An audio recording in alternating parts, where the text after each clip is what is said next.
Hey guys, welcome back to another episode of Nursing Uncharted. As you can see, the background here is a lot different than what it has been. I am actually in Dallas filming in an official podcast studio. And I just think I'm really looking forward to this episode because a topic that I wanted to get into this season is more about the connection between me as a nurse and the recruiter. Because if you don't have the foundation of that relationship, it really doesn't set you up for success. So no better way to start this off than with my next guest here. And this is Kalie, and she can introduce herself. Hi, everybody. I am Kalie, and I have spent the last a little over 10 years now at AMN on the recruiting side. So I run my own book of business, and I also run a larger recruitment team.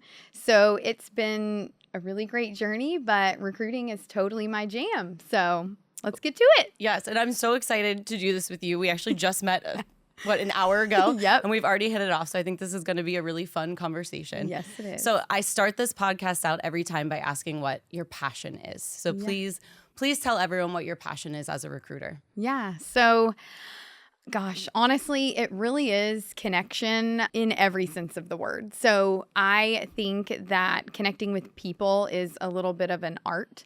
And when you do it well, you just make those connections with people that match your same energy. And it's so neat. But I think that's probably what I love most about recruiting is, getting to find the people that I automatically have that just instant vibe, kind of like you. I know. It's so weird because you are not necessarily a nursing recruiter, but you do all the other allied health professions. Yes. And I actually was able to work with someone yesterday, and it reminded me that we all have to work together as a team, right? Yeah. And in the hospital, we all have to. I'm the bedside nurse. I go to MRI. I go to CT. I have to be able to communicate with those people, have respect for those people. And, it's the same in this part of the job with a recruiter. So, I think that this will be important for nurses, for really any healthcare profession to hear what you have to say and, how to build and keep that relationship. I would say what a lot of people don't realize is that there is so much power in a single moment.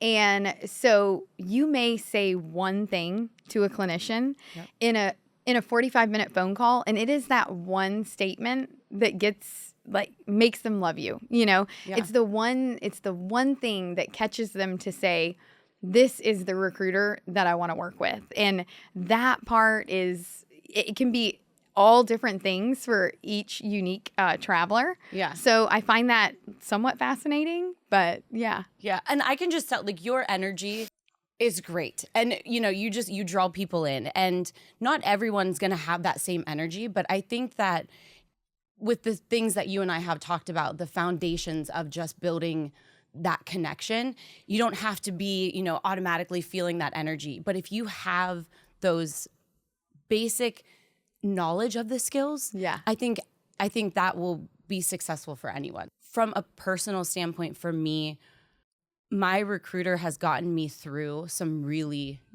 difficult times. Not every assignment is great, right? Yeah. No. And it sometimes doesn't work out. So our lifeline on those assignments is my recruiter. So I relied on mine for those phone calls, and they could be at the end of the day, or it may be after hours because that door may be open for that because they know how difficult that assignment may be. And that's what's gotten me through those difficult times. And I can't imagine someone being on the other side of that and not having that. So I think what I would say first and foremost is that I learn the most about a clinician after they're booked. So it's always exciting to figure out their why for travel. And it's always, just like the curious part of me that is like, okay, what are you in this for? What is your driver? And sometimes they want tranquility. Sometimes they're soul searching for something that is missing in their life. Other times it's a financial motivator, right? So I want to pay off all my loans from school, or I want to buy a house one day. It can be so many different things, but while you learn a little bit of that on the front end, I find that I learn the most about a clinician in the following 13 weeks when they're actually on assignment. Yeah. You get to know pieces of them by just catching them on a random Wednesday. Hey, can you submit your time card? Or, hey, did you get benefits figured out? Like whatever that is. And that's when you learn just really random things about them, So they may be going on a date with somebody, or yeah. I mean, I'm like, as you're talking, I'm thinking in my head all the things that I tell my recruiter that she probably didn't want to know. But, we want to know. We want to know. You do want to know? Yeah, we want to know, because when I learn what makes you tick, and when I learn just what drives you or what keeps you in a particular place, then that expands everything for me to know this is the client that I should pitch to her next time. Yeah. Or, oh my gosh, I saw some pediatrics this contract and I just love them. They were rolling through the ER. Like I want to be a peds nurse, So I think that is just so important, because the things that stick with me and also the things that would stick with you could be very different. Right. But that's what makes this crazy relationship go so well. It is a crazy relationship. I'm sorry, like you're talking and my head is spinning, because I'm just like thinking about the nonchalant conversations that you have. I mean, with anyone in your everyday life, but just specifically for this, the conversations that I have with my recruiter, it's not always about a job. No. Like it's sometimes just you had a bad day, or you had a bad day, and you call a clinician that can like make that day maybe better, right? What I have to say is so hilarious about what you just mentioned is that there was I don't take off very often, on the recruiting side. In 10 years, I've rarely shut it off, and don't do a ton of vacation. I totally have travelers that say, Kalie, go to bed, answer this email tomorrow. But this one particular time, I was like, hey, I'm taking a half day. I'm going morel mushroom hunting with my dad. Oh, that's so fun. And she goes, wait, you know about morel mushrooms? And I was like, yeah, like I grew up with my dad hunting them, And she was like, so did I. And so to this day, she's perm, she's had a baby. Yeah. But during mushroom season, so every March and April, we are still texting, and we'll send each other our little first mushroom finds of the year. And it's just like, it was a random PTO day. Hey, I'm doing this. And that resonated, and I never lost her. She stuck with me on assignment for, 2.5 or 3 years. Yeah. I mean, that's the epitome of what you first said. It's all about that one thing in a 45-minute conversation that can make it or break it. I know that I've had conversations with recruiters in the beginning of my traveling, prior to picking who I was going to go with. And it was like that. It's like one thing they say that you're like, what does that mean? Is that a warning sign? Is that this? Or it's, wow, they said this. Yeah. I feel like I'm going to be able to form a relationship, form the trust. Yep. So is this the same girl as the thrifter or no? No. I mean, I have a few stories like that, I guess I should say, but my thrifting SLP, a long time ago now, a couple years ago, she was like, wait, we got on the subject of thrifting, and she's like, you're a thrifter? I'm a thrifter. So to this day, and she just went perm this past May, so not too long. Aww. But she will be up in Seattle like, Kalie, look at what I found. I got this Lululemon, jacket, or these like fancy coats that I don't know about here in Texas. But she's like, I've always wanted one of these. And so I do the same thing back, and it's just never stopped. And I think that's the beautiful thing about recruiting is that we really do form lifelong friendships with people that you go to their wedding. I've been to some travelers' weddings. Like they show you their firstborn baby and, send you those announcements and stuff like that. And so the recruiting role never really stops. It just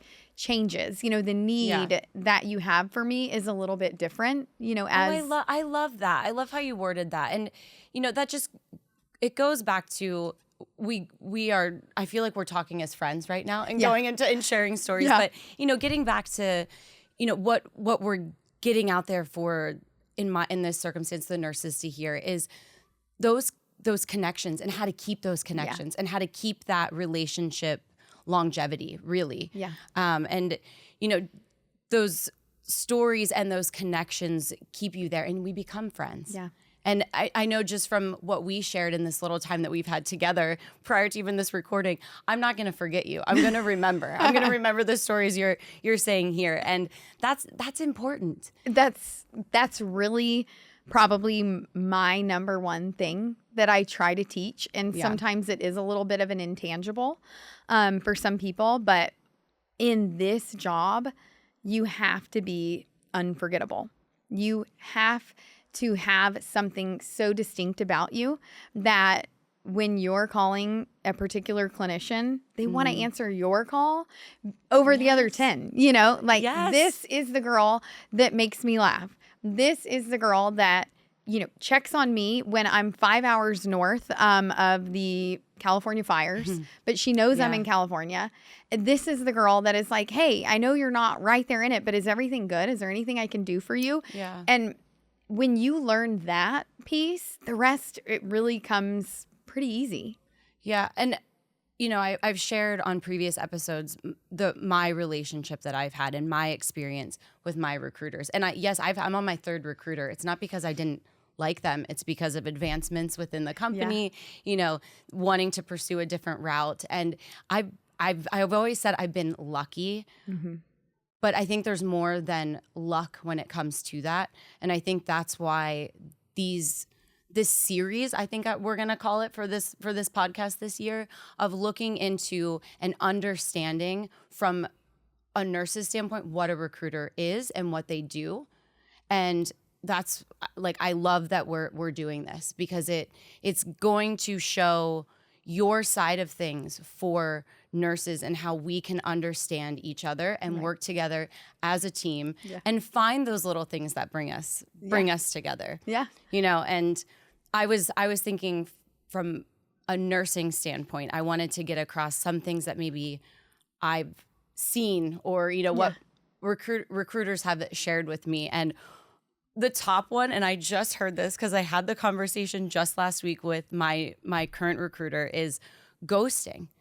You know, ghosting in general this year has been crazy. You know, we talk about relationship ghosting, but professionally, it's a thing. It's happening. Are you seeing that? It's a thing. But I will always ask, you know, for that professional courtesy to just let me know, even if you found something, because I'm happy to celebrate you even when you're not taking a contract with me. And that's what's so cool about this job is that I have the opportunity to get you back in 13 weeks. Exactly. And so there should never be a fear of, I don't want to tell my recruiter that I found another contract with somebody else, because the best recruiters out there are going to celebrate you, even if it's not with them. Right. And, you know, that is also something that I think we could grow a little bit in the industry on. Yeah.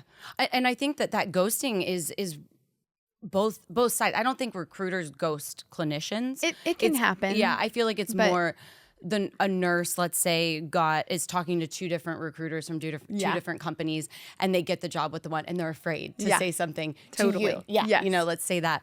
But I didn't really think of that until you just said it. We're on temporary assignments. Yeah. So we can come back. Yeah. You know, it's not abnormal for clinicians to be with multiple different companies throughout their journey as a traveler. And you want to bring them back. And I know for me, I want to come back to someone that I have a relationship with, that I trust, that I can communicate with and call and know they're going to call me back. Yep. So, you know, I even like to keep the line of communication open, because how many times is a contract canceled? And, so I want to be the first one to know about it. And I want you to think of me first too. You already have that established relationship that you can just place them when they're in dire need of needing work. That happens. But you won't know if you don't check in. Yes. And if you don't just keep those lines of communication open. Yes. I want to know you're not going to hurt my feelings. I will be actually. I take that back, because sometimes travelers will be like, I found a job, and I'm like, wah.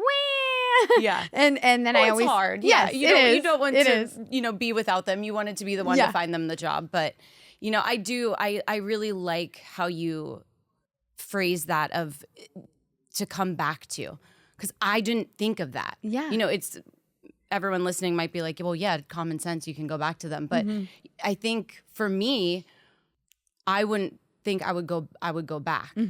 So I think that's a very, very important. And I want to know how your first day went. Oh. It's not with me, but I still am gonna say, okay, when does that contract start? All right. And then when does it end? Yes. And then I'm also in the between time gonna just text you randomly and say, come back to me. Because I do that too. And that's how you win them back a lot of times, is that persistence. And that's another topic that we will get into, I think, but inconsistency kills, your ability to grow as a recruiter. Yeah. And dive into that. Like, tell me what you've seen from your standpoint with maybe other recruiters or, examples of that. Yeah. So what I would say is 13 weeks flies by faster than a lot of people realize. Yes, and then when you're starting to look halfway through a contract, right? So you're on week 6 or 7 and just settled in. Yeah. And you're like, all right, what's next? Am I going to extend? Am I not? And when you're not following up, then you may have already had another recruiter send you a job that you really love, and you're booked just because 40 days passed, And so I think that it is just so important to have consistent follow-up. And it's not that difficult, but if you don't have that organization as a recruiter and you don't have your hot people really to where you think of them top of mind, there are some travelers that I'm driving and I think about them because you see something random and you're like, oh yeah, I need to, just. I thrifted one of those too. Exactly.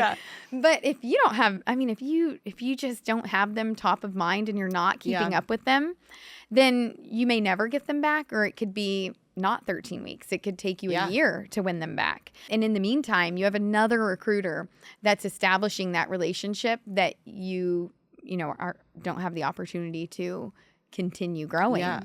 And that is a really tough reality. Yeah. And I've now I can compare where I had someone who was inconsistent. Yeah. And I was on an assignment with this person, and I heard from my recruiter with AMN more than I heard from that recruiter. Yeah. And that just goes to show the passion. I get, I think everyone can tell your passion for what you do. It's there. Yeah. I think you're a great role model for recruiters. I'm sure you're a great, leader in this industry to your peers. And that energy has a lot to do with it. Yeah. So, I think that everyone can feel that from you. And that's not everyone's energy, but it doesn't take, I think I said this in the beginning, it doesn't take that energy level being here to perform the job. Mm-hmm. And, the being persistent, being like having that open line of communication, making your mark. These are all really important things for recruiters to understand, but also from a nursing standpoint, hearing that and knowing that is what your purpose is with me, that makes me feel special. Mm-hmm. But like, how many recruiters that you work with right now, how many of them know what you wake up for? Like, what is it that gets you up in the morning? What is it that makes you want to get out of bed and tackle another day? How many of them really know your why and what you're looking for out of travel? Like, do you know? It's a very good question. And I think that comes to just more of like a business transaction versus a relationship. Yeah. And I think for me, that's what's special about AMN is that it's a relationship. It's not a transaction. And that's ultimately, I think I've said this multiple times, but like that's what keeps me here. Right. Is that I don't feel like I'm working for someone. I feel like I'm working with someone. I'm working with a friend. Yeah. Yeah. And we can kind of transition into the nursing side of things. And from a nursing standpoint, what is expected of us? Unfortunately, I do run into a lot of I meet a lot of travel nurses. We're not all the same. Our energies are not the same. We're there to complete the same job, but we're not doing it all the same, like with the same attitude. Right. And something that I see is just maybe not being honest, meaning lying, but being forthcoming with your intentions and what you want to do. And you're setting like false expectations with your recruiters. And I think that comes down to honesty. You know, oh, I'll go anywhere for X amount of money.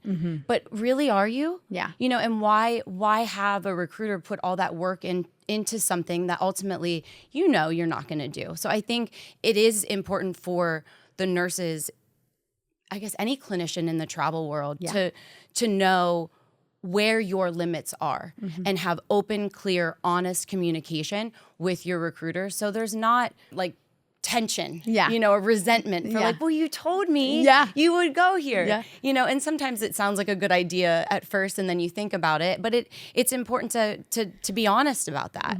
And an example that I have with me personally with being honest and transparent from a recruiter standpoint with me is I was on assignment and that facility went on strike. So I was already on an assignment, have been on an assignment. You're like, am I getting paid more? Yeah. Yeah. And you know what the answer was? Not the same. But how it was described to me and the explanation of why it was happening the way it was, I felt okay with it. Yeah. Because my recruiter was honest, transparent, and told me, and I felt like I was part of the team sitting around that table, making that decision together, and my vote counted. Yep. And I think that is very, very, very important. No recruiter wants to tell their clinician, sorry, but you're not going to get paid that. Yeah. You know, but it happens. It happens. You know, that's the big thing with nurses. We fight for who's making more money, what company are you with? Yeah. Because multiple companies can staff the same hospital, right? And I mean, but that's why it's so important to not be afraid to pick up the phone. Yeah. And for me, a lot of times that's even after hours because I don't want to call a clinician mid-shift and totally wreck their day with, you know, hey, you're getting a notice or, hey, I want to keep in mind that they're with patients and I don't want to be that disruptor, but it has to happen. The conversations still have to be had. And so that's where you really just keep them in mind and say, hey, do you have a couple minutes to connect? It's not always going to be the best news. It's really not. I mean, we saw that, my goodness, through COVID, a very tough couple of years. Yeah. But, you know, just letting them know, this is maybe all I know. I don't even know. We don't have strike notice yet. Or, you know, it's a little up in the air. However, there might be a perm person in the mix and it could enter contract early. That heads up and transparency, oh my goodness, it makes all the difference in the world for the nurse or the clinician that may be renewing their housing in 2 days. Well, exactly. You know, you're like, thank goodness you called me because if you didn't, I would have been out a couple $1,000 more.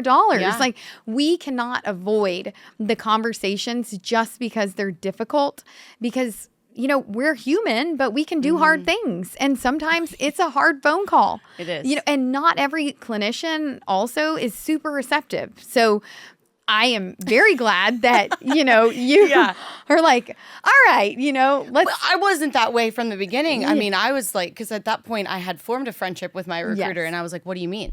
I don't understand. Tell me. But there was the patience and the effort and the willingness to explain it to me. Yeah. So I felt comfortable with it. And I think that, you know, that I felt that was a good example to share where I could see the side of my recruiter, also understand my side and what I was actually dealing with in the moment, and us coming together to have a decision made that was comfortable for all involved. You know, and And that just comes down to the fundamentals of being a good person at the end of the day, but all of that, into how to be a good recruiter. Yeah, how to be a good communicator. Yeah. And know that like our knowledge we learn more on the corporate side, you don't know. And there is an education component to recruiting. And so, there are times that it's like, wait, what do you mean there is, threshold for call off on my contract? Like, what does that mean? Am I going to get my guaranteed hours or am I not? You have to be able to explain things in a way that makes sense and doesn't feel sneaky or shady. Because that's a common thing you hear amongst nurses is that my recruiter's being shady. All over the Facebook groups. Yes. And, it's not the intent. I'm not saying that they're intentionally doing that, but by just not fully disclosing everything because you think, this won't matter as much. It can create the problems in the future while on assignment. Yeah. And a lot of times you only get one shot with a clinician. Yeah. So if you can't make it right, but make the experience so good to where they're like, I want to do this again, and I totally trust you, Kalie. You're going to have my back no matter what. So I fully believe everything that you're telling me, and I know that you're going to take care of my needs and my job and my search. All of that. Yeah. No, and trust is a huge thing. I think it's really cool how full disclosure, we put this together pretty quickly. I mean, we met, we were here at the same time. We're like, let's take full advantage of this and do it. And I think it's really amazing how I had my list of things from a nursing standpoint that I felt were important. And then you had your list of things that you really wanted to get out there, and they collide and they're the same. We may word it differently, but the intention and the outcome is the same. Yeah. And I think I think that's cool. That's a good relationship. So we could work together. I think when you asked me, like, what are the things, do you have a couple of things? Yeah. I mean, that's a great way to wrap this up is like, leave us with your top, if you could give top 1, 2, 3 things, whatever you comes to mind of what you can share to recruiters and even nurses, if you have anything to share with them, just to kind of leave your mark. That's one of mine. Yes. So I didn't even know. I forgot. I stole your.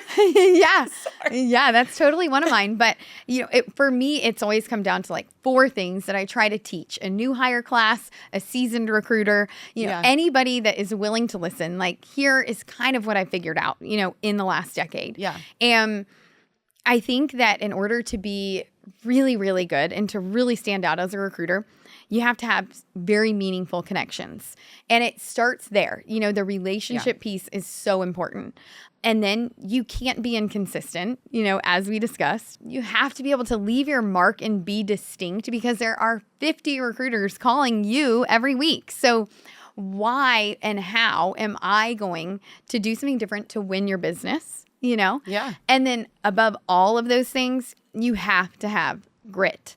This is not an easy job. It's really not. And my boss told me one time, Kalie, thick skin, short memory. This is a little bit of what you have to have because you're going to lose sometimes to the comp. Forget about it. Check in with them, make them still love you and want to boomerang back to you. But this is so Texas, by the way. Okay. Well, I did. Yeah, I was born here, so that makes sense. But you have to be able to know that recruiting a lot of times doesn't turn off. All of my travelers have my cell phone number for the most part, and sometimes it is an after hours call because we're in different time zones. And I just say, hey, obviously I have 3 kids. They may be screaming in the background, but let's hop on this call and let's iron out whatever it is. And, oftentimes it is just to talk. Sometimes they're in a new place and they're just a little bit lonely, haven't met anybody yet. And they're like, oh, talk me through this. I'm a little overwhelmed with learning the EMR system and where everything is. And I just, am I cut out for this? And that is where you as a recruiter have the opportunity to speak life into your traveler.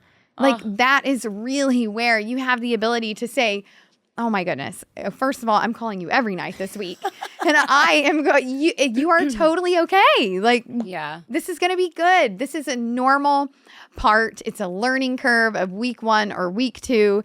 And it's going to get better. Like, you may be here, but give it a few weeks and you're going to be at the top. Yeah. Like that little pep talk. Yeah. Yeah. Mindset is everything. I will die on that hill. I love that. And I think those are great tips for recruiters, but for the nurses out there listening to this, knowing those and holding that true for ourselves as well. Yeah. You know, just like I had mentioned, be honest, be transparent, don't ghost your recruiter. Please don't ghost us. And be proactive for yourself. Have these conversations, set your expectations with each other. Yeah. You know, and I think all of those things will build a lasting, meaningful relationship. Yeah. I think sometimes you just have to be willing to ask. Like, I what is your preferred kind of, like, how do you want to be talked to? Like, do you prefer text or email or calls? What's your preferred communication? How can I best, like, when you think of the recruiters that you want to work with, is there a particular trait that you're looking for? Because sometimes that may not even be me.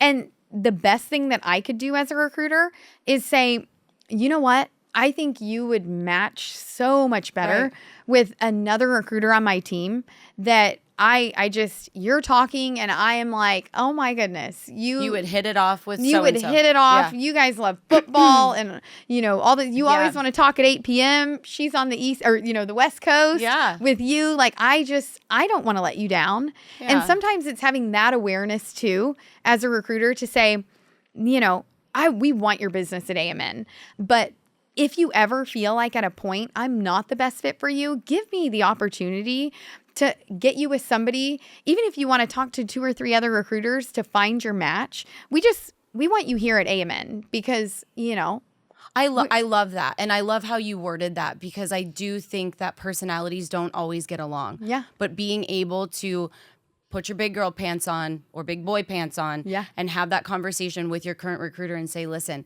I everything's good, but I feel like we're not vibing. Yeah. I don't want to leave AMN. Can you maybe direct me? Maybe you're feeling the same way. Yeah. And I love that because it usually doesn't happen that way. We're taking back roads around. And sometimes you have to. Yes. Sometimes you have to. But, I think that allowing that door to be open on both sides to say, this isn't working out. Yeah. Let me connect you with someone that it's going to work out better with. Yeah. I think is huge. I mean, that's great advice. I would say nearly every escalation I've ever had come across my desk, it's always around communication. Yeah. So it could be, I want a new recruiter because my recruiter didn't tell me about that San Diego job for 5 hours and now it's already closed. Yeah. And they knew I wanted San Diego. They don't respond fast enough for me. Or I reached out to my recruiter a couple of days ago and I haven't heard back. Yeah. And so, that's what we should be the queens at, is I just got. Well, and even if it doesn't have anything to do with specifically recruitment, you're our person. You're our friend holding our hand through the process. The face of the company. And that's how I look at it. So, if we have a friendship, and sometimes in real life you have friendships that you hit it off right away, but then the more you learn about each other, it's like, well, we're kind of on 2 different paths. This is great. We had fun together, but now we're going to part ways. And that's life. Yep. And that life, your job and work is part of life. So I think knowing that it's okay from a recruiter standpoint to have that conversation with my recruiter saying this isn't working. I think I'd like to maybe talk to someone else. The vibe's just not there. I love that. Instead of it making a bigger issue and creating frustration. The best recruiters will always receive that well. They truly will, because it's not about us.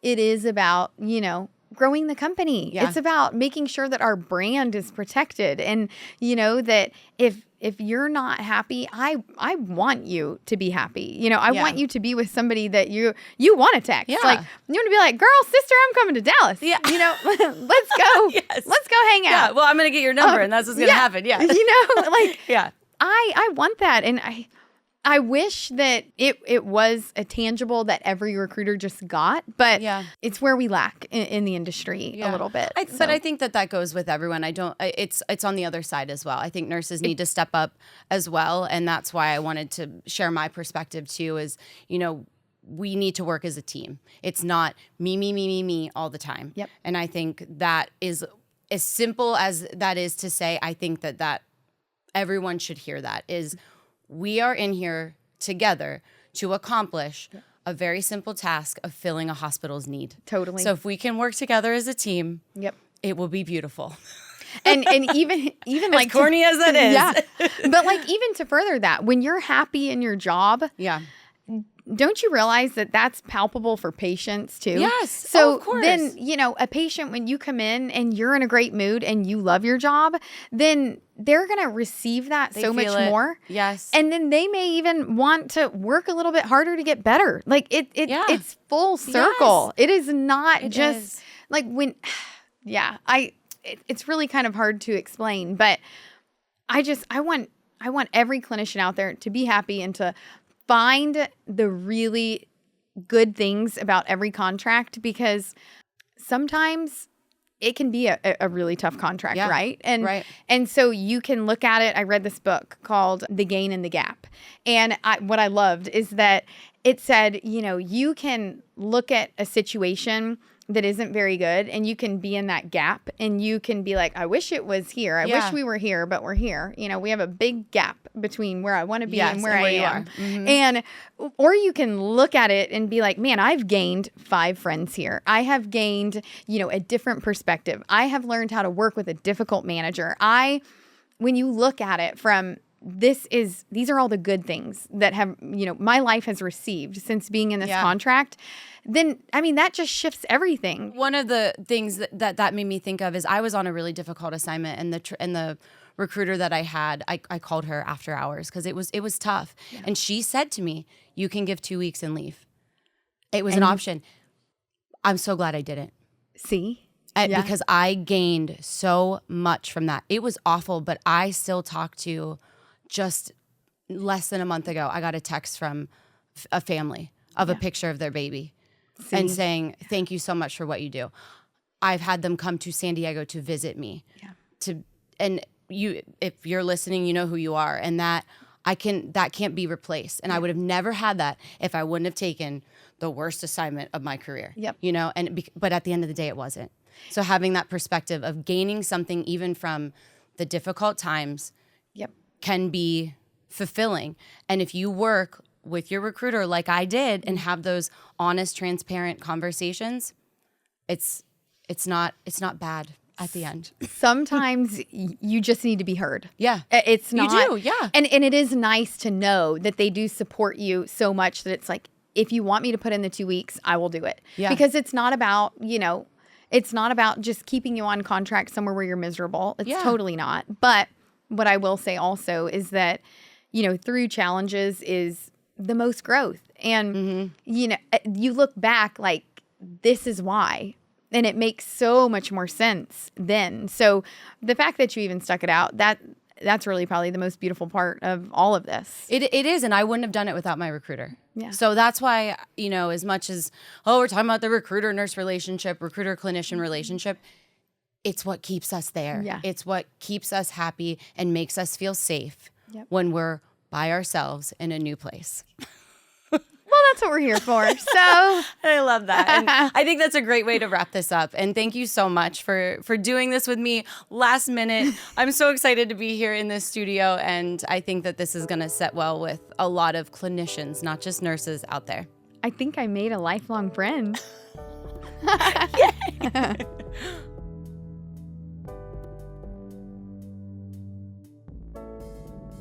Thank you for tuning in to Nursing Uncharted. You can learn more about this episode and our show on our website at amnhealthcare.com.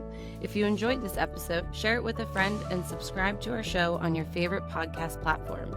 You can also find show updates and nursing opportunities on our Instagram at AMN Nurse. Special thanks to AMN Healthcare for making this show possible.